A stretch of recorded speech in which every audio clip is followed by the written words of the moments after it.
if x by a plus alpha plus y by b plus alpha equals to 1 এবং x by a plus beta plus y by b plus beta equals to 1, then show that x plus y equals to a plus b plus alpha plus beta.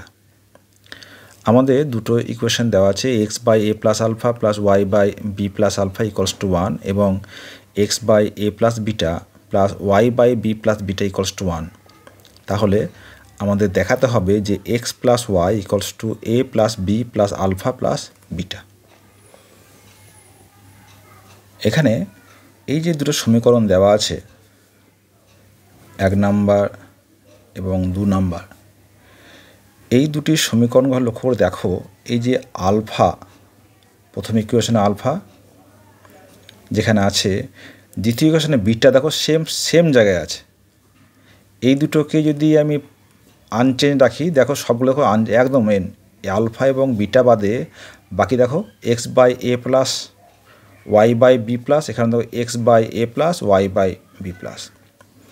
তার মানে আমরা বলতে পারবো যে alpha ও beta হলো কী হবে না এক্স বাই, আমরা যদি নতুন একটা সমীকরণ তৈরি করি, x by a plus z plus y by b plus Z equals to 1, এই যে সমীকরণ, সেই সমীকরণের দুটো বীজ হচ্ছে বা রুট হচ্ছে আলফা এবং বিটা। তো বসে তো alpha x by a plus alpha plus y by b plus alpha 1, দেখো ফার্স্ট ইকুয়েশন। যদি বিটা বসিয়ে দিই জেড ইকুয়াল টু বিটা বসায়, তাহলে x by a plus beta plus y by b plus beta equals to 1, দেখো second equation. তার মানে alpha এবং বিটা হলো এই যে নতুন একটা সমীকরণ তৈরি করলাম ইকুয়েশন, তার রুট। তাহলে আলফা ও বিটা হলো x by a plus z plus y by b plus Z equals to 1 এর দুটি বীজ। এবার আমরা এই যে একটা ইকুয়েশন, কোয়াড্রেটিক ইকুয়েশন হবে, কারণ জেড স্কোয়ার টার্মটা পাবো। তো জেড স্কোয়ার ইকুয়েশনটা কেমন দেখতে হয় সেটাকে বের করি। তাহলে আমরা গুণ করে ফেলি বা এলসিএম করি, বা A plus Z into B plus Z X into B plus Z Y into A plus Z equals to 1, বা এটা গুণ করে দিই B X plus Z X এ ওয়াই প্লাস জেড ওয়াই, এটা গুণ করি A into B A B plus A Z plus B Z plus Z square. তা আমরা চাইছি কি না জেডের ওপর একটা ইকুয়েশন, তাহলে সমস্ত টার্মগুলোকে আমরা ডান দিকে নিয়ে যাই। और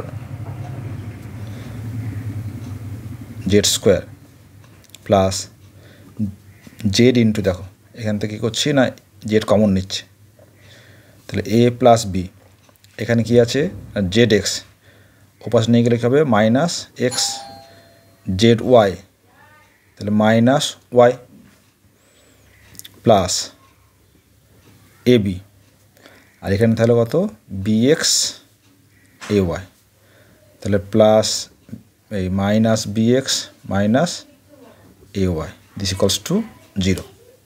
তাহলে এই যে আলফা এবং বিটা কি হলো না এই ইকুয়েশনটার দুটি বীজ।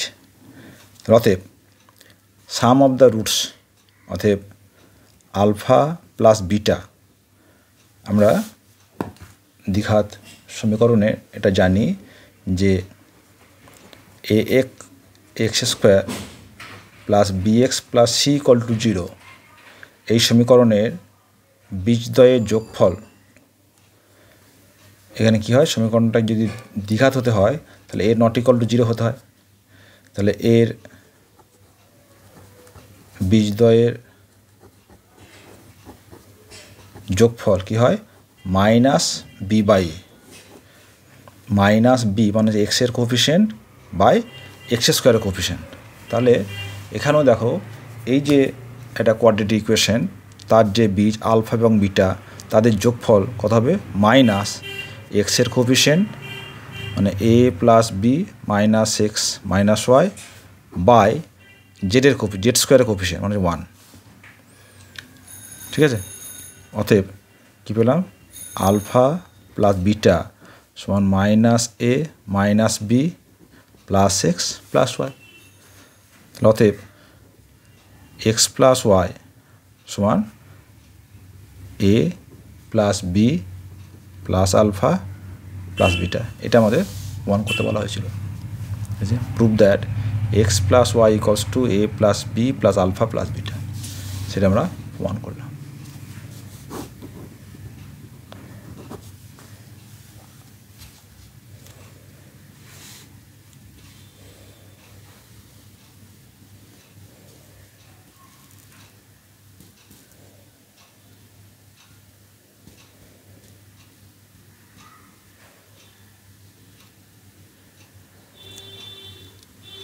প্রথমে যে সমীকরণ দুটো দেওয়া আছে সেটাকে ভালোভাবে যদি লক্ষ্য করা যায় তাহলে কিন্তু এটা সহজেই করে ফেলা যাবে। এবং এই যে চেনাটা যে আলফা এবং বিটা যে এই একটা সমীকরণের রুট হবে এই, সেটা কিন্তু এই অঙ্কের প্রধান মানে ট্রিক।